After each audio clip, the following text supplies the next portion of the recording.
Alright, welcome back everyone to Regal Tails episode 4. Things are getting a little bit more spicy. The story is getting deeper and deeper. We're slowly getting introduced to different characters. Hope you enjoyed the video. Let's get it. Zuta nods, say, oh wait, I read this. What the hell, Sleepy? The seasoned hunter recalled vivid points in his life, where he worked hand in hand with Imperials on contracted hunts. If they were tolerable to work with back then, perhaps the same case could be said to this day. Naja, however, hisses at the very notion.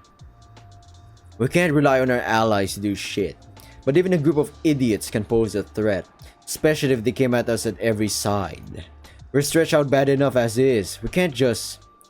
A winded sigh aches forth from her maw. Her mind was clouded in thoughts alone, none of which provided a clear answer for her.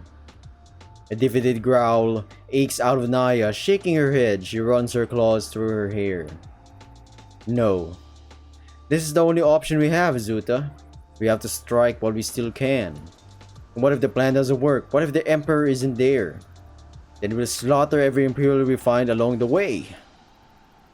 Regal may have stretched our clans thin from our homeland, but we'll make sure to demonstrate how futile it is to go against our Shaskaran Legion. I'm really having a doozy with reading that though. Her attention was dead set on the vast empty wasteland, dead set on not meeting Zuta's eyes once more. She didn't need to look him in the eyes, however, to feel his chilling gaze on her back. Taking a deep breath and a moment to collect herself, she cages the corrosive thoughts that drove her to the brink. She closes her eyes and tilts her head skyward. But I'm all ears to hear more options, Zuta. A tired growl puffs from his lips. Doubt this old wolf can bring anything new to the table that you haven't already thought of. For him, this was a fact. Ever since he took her into his care when she was a youngling, he taught her everything she needed to know when risking the odds. They were not favorable, to say the least. Within the fog of war, fear dominates the hearts and minds of everyone, allured above all on the battlefield. But to a Shaskaran, it is their greatest teacher in life. To brave through it, and not be consumed by fear meant facing the obstacles before you and bracing for the unknown beyond them. Most would break under such presence, but a Shaskaran is raised to accept it. Accept it. Ha! Zuta knew Naja well enough to know that she doesn't frighten easily. She takes joy in making others fear her more, if anything. However, he couldn't help but smell the festering stench of doubt on her. Behind her stoic gaze lay the lifetime of turmoil. How she aimed to funnel it was all up to her. He knew this much. Hopefully our new bird friend will give us some insight on the matter. Who knows? Naja hugs herself. Her black claws tangle themselves into her thick, tanned fur. Do as you will for now. We'll head westward at dawn. Please do keep up. Promise it won't take too long. Try not to stay up all night, okay? Naja didn't respond. Zuta turns to head back to the camp. He stops halfway and takes in the quiet scenery. After all of the events that took place, Naja's stance for tonight became clear to him. Maybe it wasn't wise to set up camp near a rock quarry. Maybe, yeah. Sounds like a landslide. Silence swept over the encampment with only light scatter of chatter and the crackling of bonfires breaking through the cool air. Naja rested on a nearby tree branch. Watching over the camp, she'd often peer up and admire the crescent moon that hung overhead. Naja closed her eyes, losing herself in deep thought. Her fists clenched and unclenched as she replayed everything she'd done that day. She was ready to burst. She wanted to cry, to finally let it go and pour the sweating pain that strangled her heart. That wasn't an option. It could never be an option. Sorry, Sleepy's voice is about to get cracked here. You must always live in the present, her mother had taught her. To live in the past means putting your back to the future. It's best to grow for tomorrow than be haunted with what could have happened. As the leader to the entirety of Shaskara, she needed to hold strong. But still... Mommy? Mijina. Naya, ears perked up, her eyes dart out to the voice. Under the tree, a 7-year-old lioness peered up at her mother with concern. Mijina, what are you doing up? Naya reached down and used her tail as a rope for Mijina to climb. Is it Migina? I think it's Gina. Or is it my Gina? My giant? No, that's weird. If I'm gonna, it's Migina. Is it Migina? Migina. But that's a G though. It's like Gregory. It's not. Is it the George kind of thing? There's an I. So Migina to climb. Migina, come here. I think it's Migina. Yeah. She embraces her tightly in her lap. I couldn't sleep. I had a bad dream. Of your brother? Migina nodded, peering into her mother's eyes. Why did they have to die like this? I thought we were safe under the look-up banner. Naya rubbed the back of her daughter's head in soothing comfort. This war brings out the worst in others, Mijina. Even cowards will desperately do anything to survive. Even if it means...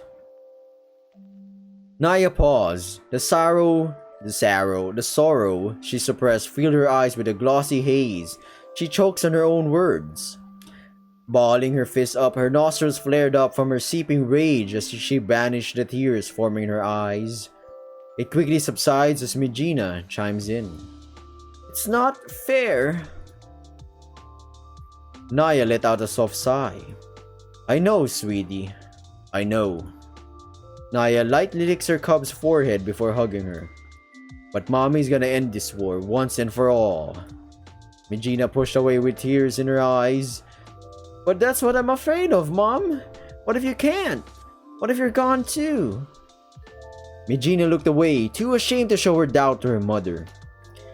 They say the Emperor is part dragon, that he breathes fire and tears his foes in two. Naya rubbed Mijina's cheeks to soothe her worries away, giving her a comforting smile as her daughter held into her paw with such youthful strength. I don't want to lose you too. A solemn frown curves down Naya's muzzle before it snaps into a sly smile. But you don't think I can beat some pansy highborn? The look of your daughter's face though says otherwise.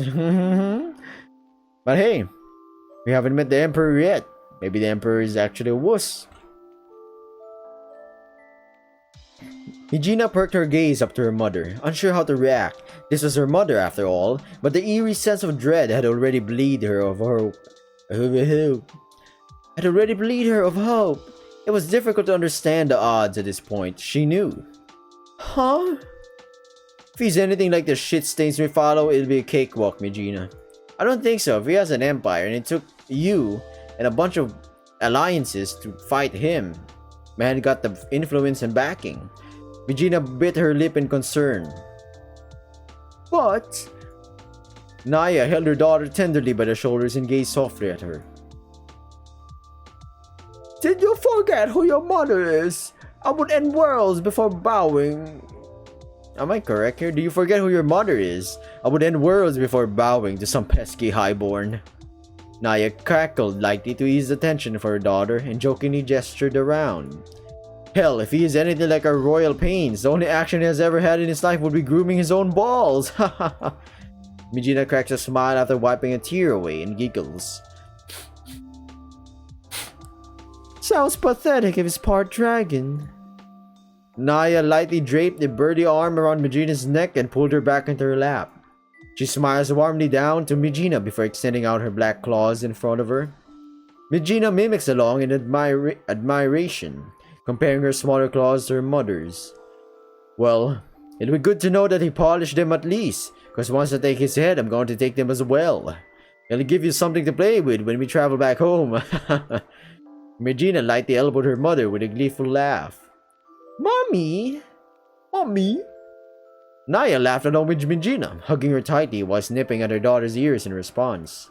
What? I suppose I can just pin them to his head instead once it's on a pike. Mijina snickered along with her mother as she rested up against her.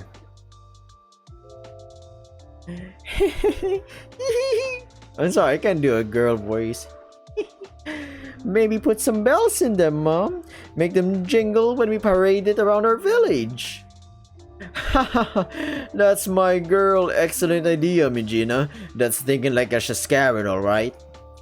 Naya and Mijina laughed in each other's comfort. Mijina faced outward in her mother's lap, staring at the moon while wrapped in Naya's toned arms. Man, I would...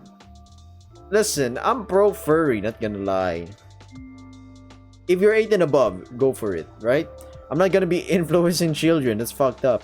I hope you win right away, Mom, and end all of this soon.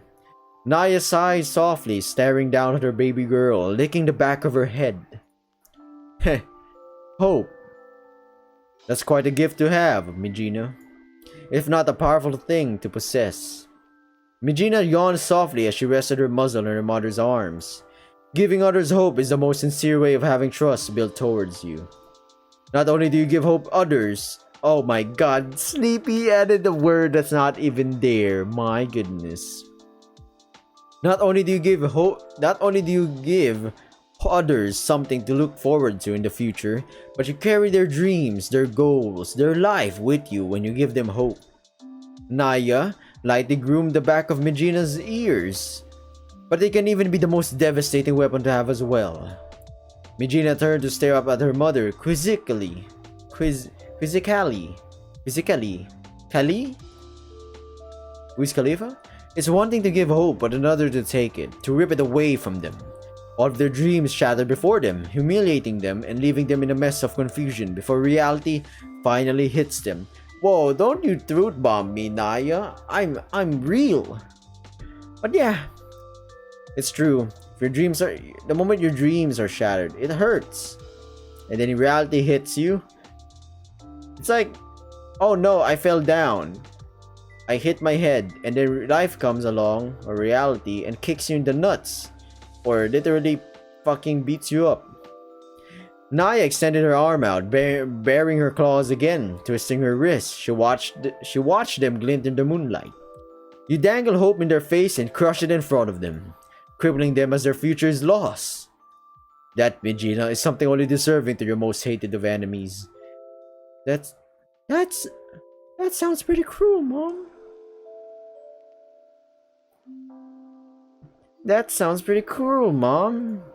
Naya coiled her arm back around Mijina and purrs. Nonsense, it's how I met your father, after all. Mijina gazed her head up in confusion.